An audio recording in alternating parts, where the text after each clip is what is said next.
Welcome, seekers of the unknown, to a new episode of Enigmas and Mysteries. Today, we venture deep into the shadows to uncover 5 of the most terrifying vampires in history. Beings that, according to ancient legends, walked among the living, thirsty for blood, and shrouded in an aura of terror.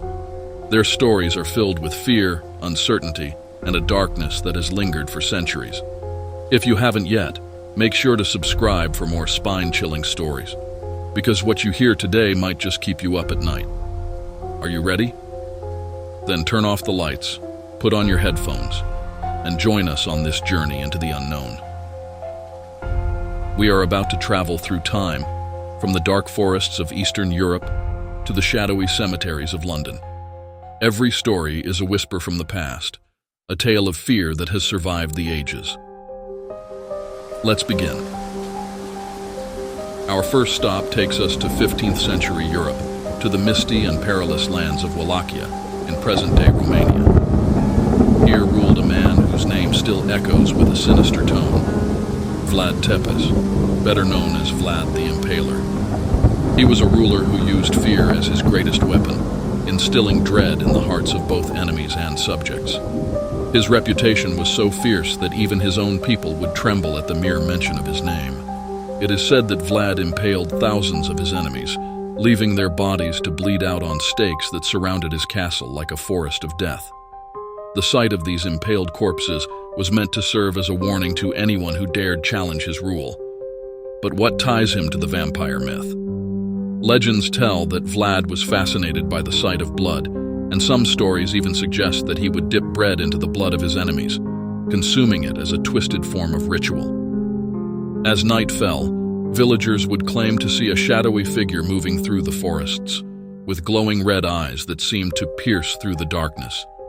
Some whispered that Vlad had made a pact with dark forces, allowing him to transcend death itself, returning each night as a creature that thirsted for human blood. The local folklore said that those who committed such horrific acts could not find peace in the afterlife. When Vlad finally met his end in battle, rumors spread through the villages. They spoke of a figure that could transform into mist, slipping into homes unnoticed, draining the life from those who dared defy him.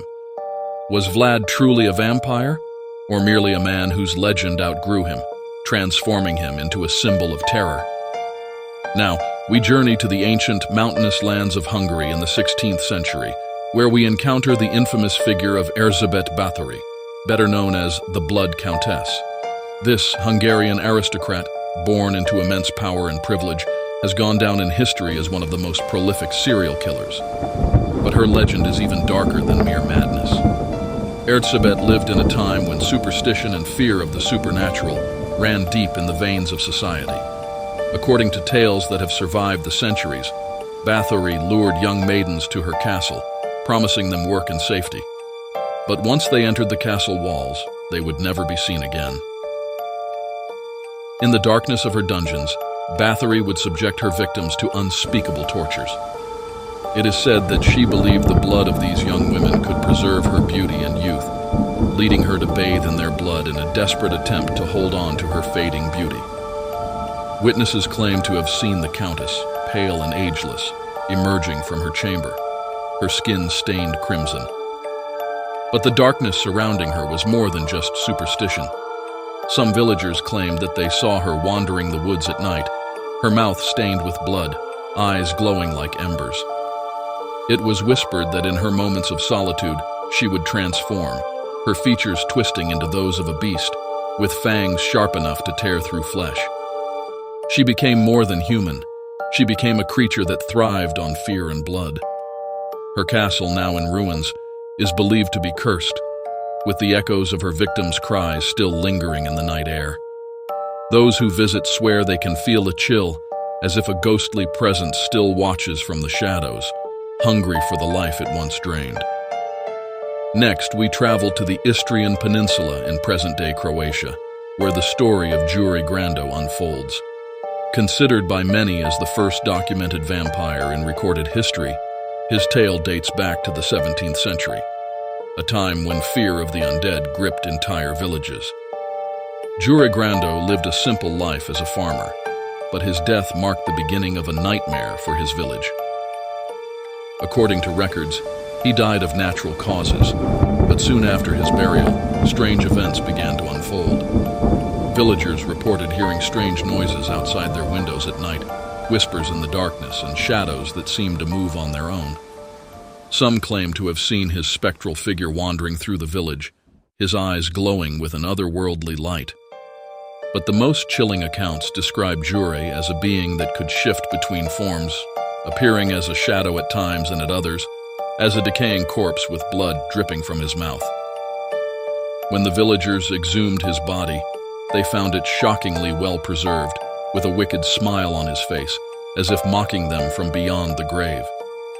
They drove a stake through his heart, but as the wood pierced his flesh, some witnesses claimed they heard a low growl, like that of a beast in agony. The villagers believed this was the only way to put his restless spirit to rest, to end the curse that had plagued their nights. Now we cross the ocean to the cold, unforgiving lands of New England in the 19th century. In a small, tight-knit town in Rhode Island, the Brown family became the center of a terror that blended superstition with tragedy. The harsh winters and the spread of tuberculosis, known as consumption, cast a shadow over many families, but none were as infamous as the Browns. When young Mercy Brown succumbed to the disease, the townspeople began to suspect that something darker was at play.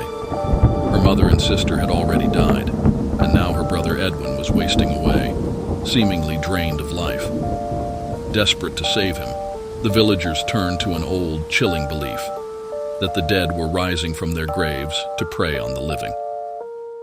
In a grim ceremony, they exhumed Mercy's body and found it unnervingly well preserved, despite the cold months that had passed since her burial. As they cut open her chest to remove her heart, witnesses claimed that they saw her eyes flutter open for a moment, a final sign that her spirit had not truly left this world. They burned her heart and mixed the ashes into a potion that Edwin drank, hoping it would break the curse. But even after her remains were reduced to ashes, sightings of a shadowy figure continued to plague the town. Some believed that Mercy's spirit had transformed into something else, a being that roamed the snowy woods, searching for the warmth of life that she had lost. Was this hysteria, or had Mercy Brown truly become a creature of the night? Our final story takes us to the bustling city of London, to the overgrown, eerie grounds of the Highgate Cemetery in the 1970s. This ancient graveyard, with its crumbling tombstones and ivy-covered crypts, became the setting for one of the most mysterious vampire stories of the modern era. It all began with sightings of a tall, dark figure, gliding silently among the graves. Witnesses spoke of an overwhelming sense of dread that filled the air whenever the figure appeared. Some claimed that they had seen it transform, from a shadow into a pale, gaunt man with eyes that burned like embers, his mouth twisting into a sinister smile that revealed long, sharp fangs. Paranormal investigators and thrill-seekers flocked to the cemetery, convinced they were facing a creature of the night. They spoke of a dark presence that could shift forms at will, slipping through the mist like a shadow and then appearing in the flesh, pale and gaunt. Some witnesses described encounters where the figure's eyes seemed to burn with a hunger that no mortal could satisfy, its long, sharp fangs gleaming in the moonlight as it stalked the gravestones. Despite numerous efforts to track down the Highgate vampire, authorities never found concrete evidence of its existence. Yet, the stories persisted, and those who dared to explore the cemetery at night reported hearing a low, menacing hiss from the shadows like a predator lying in wait. Many swore they saw the vampire vanish before their eyes, dissolving into a swirling mist that faded into the shadows of the tombstones. The Highgate vampire legend remains one of the most compelling tales of modern vampirism, a reminder that even in our contemporary world, the allure and fear of these creatures remain strong. For some, the Highgate Cemetery is still a place of danger, where ancient nightmares lurk just beyond the edge of reason. And so we've traveled through history, exploring the stories of 5 of the most terrifying vampires known to humanity. From the dark castles of Eastern Europe to the haunted lands of New England and the shadowy cemeteries of London. Their tales reveal that the fear of the unknown, is a thread that runs through cultures and across centuries. Each of these figures has left behind a trail of fear and mystery, a shadow that stretches across time. Whether they were real vampires or merely the product of fearful minds, their stories have become immortal, just like the creatures they are said to have become. If you enjoyed this video, don't forget to subscribe, give us a thumbs up, and click the notification bell so you never miss any of our chilling stories. The darkness holds many secrets, and here at Enigmas and Mysteries, we are determined to uncover them all. And remember, always question and seek deeper understanding.